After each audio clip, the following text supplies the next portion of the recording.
Vamos então aqui continuar a nossa leitura, né? Eu estou na página 13 do leitor digital, tá? Estrutura e método da teoria da literatura e Carpo. Então, a gente está lendo História da Literatura Ocidental de Otto Maria Carpo. O instrumental teórico e analítico de Otto Maria Carpo estava comprometido com tudo o que de mais avançado havia da teoria crítica da literatura. Se havia apelo ao recurso hermenêutico, ele o fazia não apenas buscando a pouco cômoda ou equivocada intenção do autor, mas colocando-a no fulcro do tempo e do espaço históricos, como no artigo Pulgas e Bruxas, que é uma preciosidade para se observar a abrangência instrumental teórico de instrumental teórico. Nesse artigo, Carpo vai apoiar-se não somente na bagagem hermenêutica de Heidegger, Merleau e outros, mas na clivagem da sociologia, na citação de Dámaso Alonso para ingressar no universo da estilística, e mesmo apoiando-se no New Criticism. Também vale citar o que pensava Carpo sobre o historicismo e o autor empírico. Diz ele: o que, da parte do autor, entra na obra não é a situação real, mas só a emoção, nascida da situação. Nasce uma obra de arte se o autor chega a transformar a emoção em símbolo. Senão, ele só consegue uma alegoria. A alegoria é compreensível ao raciocínio do leitor, sem sugerir a emoção. Essa emoção simbólica a que Croce chama o lirismo da obra. A forma desse lirismo é o símbolo. O símbolo fala-nos não ao nosso intelecto, mas a toda a nossa personalidade. O símbolo exprime o que nós outros sentíamos também sem poder exprimir. A expressão simbólica é o privilégio do poeta. Tanto mais durável é a sua obra, quanto mais universal é o símbolo. Há símbolos que refletem a situação humana inteira. Certeira e frutificante, a observação de Carpo na sua introdução à história da literatura ocidental, o fato literário não se desvincula do histórico e o fato histórico não pode ser separado do estético. Tratando de um discípulo de primeiro Richards que Carpo admira, lembra que o sentido ideológico só existe através da análise dos elementos literários, da análise estilística. Não se pode, afirma, desvincular a análise ideológica do fator individual, ressalta o perigo de, privilegiando a história das ideias, deixar de lado a expressão estética, que é, em último caso, o elemento fundamental da expressão literária. Admirador de Hegel, Dilthey e Weber, Carpo tem consciência de que a experiência vital e a expressão poética devem andar juntas. E ainda acrescenta: como expressão total da natureza humana é que a literatura aparece no mundo, e nessa função é que não pode ser substituída por coisa alguma, mas cumpre distinguir a origem individual das obras e, por outro lado, a relação histórica supra-individual entre as obras. Aquela é o objeto da crítica literária, esta é o objeto da história da literatura. E só se pode basear em critérios estilísticos e sociológicos. Aqui, de maneira bem superficial, a gente vê essa motivo, né, do estudo da literatura na escola. Muitos alunos, mesmo eu que trabalho com a EJA, muitos alunos que não gostam muito de ler porque ainda não encontraram aquele livro que de alguma forma lhes despertou esse interesse, eles não entendem, mas por que a gente precisa ter aula disso, né? Matemática é importante, língua portuguesa, assim, gramática é importante, mas literatura, é mesmo importante estudar isso, né? E aqui, de uma maneira mais complexa, eu entendo ele dizer o quanto a literatura faz parte dessa humanidade que nós expressamos por meio da escrita, né? A própria Bíblia é o livro que Deus deixou para que nós possamos conhecê-lo. Por que será, né?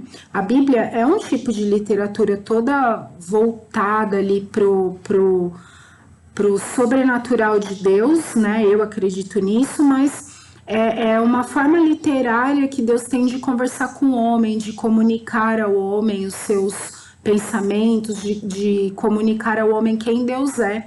E a literatura que o homem produz também é uma forma de comunicar para o mundo quem nós somos. Então, quando nós lemos, nós entendemos e nós nos encontramos, né? Nós nos percebemos neste mundo. Então, por isso que nós estudamos literatura, né? É claro que eu não tenho toda essa profundidade, até por isso que eu tô lendo o livro para poder aprender mais, mas basicamente já é algo que me responde o porquê de se estudar literatura. Não é só para ser culto, não é só para levantar o nariz e falar assim, ó, eu entendo tudo de literatura, eu conheço os grandes... Não, não é isso. Tem a ver com a construção da identidade do ser humano, né? Daquilo que a gente se tornou, daquilo que nós podemos ser, tem a ver com muita coisa da construção de um ser, né? Por isso é tão importante. O verdadeiro campo da teoria literária, contudo, em que Carpo era mais Carpo, seu mais eficaz método era a inteligência como instrumental, a erudição como pano de fundo e a especificidade do fenômeno literário. Observemos, por exemplo, a análise que Carpo faz dos dramaturgos norte-americanos modernos. O crítico parte das grandes tradições do pensamento norte-americano, o empirismo, o pragmatismo e o puritanismo. A partir desse conjunto de ideias, Carpo explica alguns comportamentos dos dramaturgos como O'Neill e Arthur Miller, este com seu A Morte do Caixeiro Viajante. O empirismo gerou um fatalismo existente na obra de Faulkner, com sua perversão diabólica do predestinacionismo.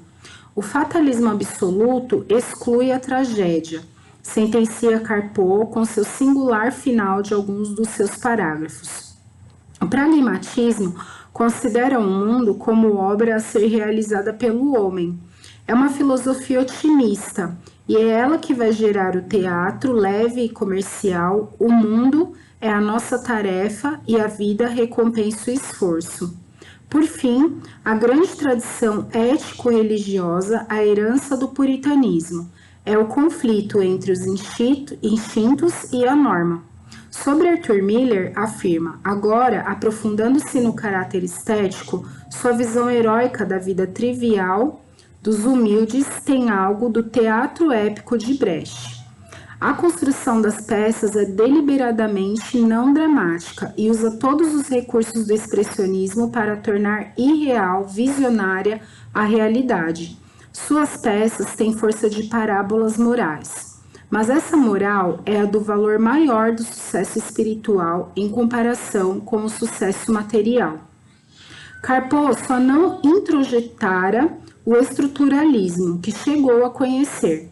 E temos duas razões para isso. A primeira é que a escola de Roland Barthes, Levi Strauss, Todorov, Kristeva e outros chegava ao Brasil de forma truncada, reduzida por vezes a gráficos e análises mecanicistas, reproduzidas em terra brasileira de maneira estéril e esterilizante. A leitura apressada e mal feita dos franceses criou uma reação equivocada, a mesma que foi usada contra os teóricos do início do século XX, como foi o caso dos formalistas russos, o apriorismo kantiano. Curioso o fato de quase os mesmos estruturalistas estarem na lista daqueles que pela prática quase o negaram, ou seja, aqueles engajados no pós-estruturalismo muito mais autoral. Se antes desconheciam a mão que escrevia, Derrida e Barthes reabilitam agora, entre outros que enveredaram pela psicanálise, como Kristeva, as formas de pensar e buscam autoria genuína e generosa. E é interessante observar como teóricos de esquerda da teoria da literatura, como Frederick Jameson, inclui e discute pressupostos de um dos mais estruturalistas entre os estruturalistas, como foi Greimas. E outro teórico neomarxista, também da teoria da literatura, como Terry Eagleton. Busque pontos positivos na tentativa dos estruturalistas em buscar na estrutura oculta um pensamento produtivo. Mas talvez o motivo principal em relação a Carpo tenha sido seu cansaço da atividade de crítico literário, sua depressão e seu engajamento na luta política, que passou a partir de 1968 a exigir dele suas maiores atenções e esforços críticos. Numa entrevista à revista de literatura José, em 1976, dada a Luiz Costa Lima e Sebastião Uchoa Leite, Carpo advoga uma crítica literária que prima pela precisão. Refere-se ele à sua forma no campo científico como principal causa da ojeriza a uma crítica que ele não chama de impressionista, mas que pode se supor poética. Indagado sobre se comparava menos a um crítico político como Sartre, que a um crítico poeta como Otávio Paz, Carpo reage e diz: acho mesmo que, no caso poético, pode significar imprecisão, e meu esforço sempre foi o de evitar a imprecisão. Quanto à história da literatura ocidental, na mesma entrevista, Carpo reafirma: além da declaração explícita de seu método de análise feita no prefácio, que aquilo que o fascina e o move é a relação entre as obras de uma e outra tendência. Não é um interesse psicológico, mas ideológico. As correntes em conflito, e ainda aproveita para alfinetar. É isso que não existe no Brasil no momento. E mostra um caráter muito específico ao analisar as obras dos autores.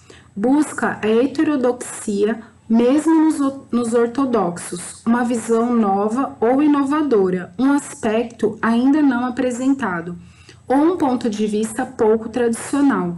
É sobre essa base sólida da originalidade, da não repetição de cânones ou visões estandardizadas, que Carpo constrói sua catedral analítica da literatura universal. Indagado, por exemplo, sobre sua análise de Baudelaire, que não era feita sobre o lado ocultista do poeta, Carpo observa que preferia escrever sobre liberdade em Baudelaire, ou seja, um prisma ainda não apresentado sobre o poeta maldito.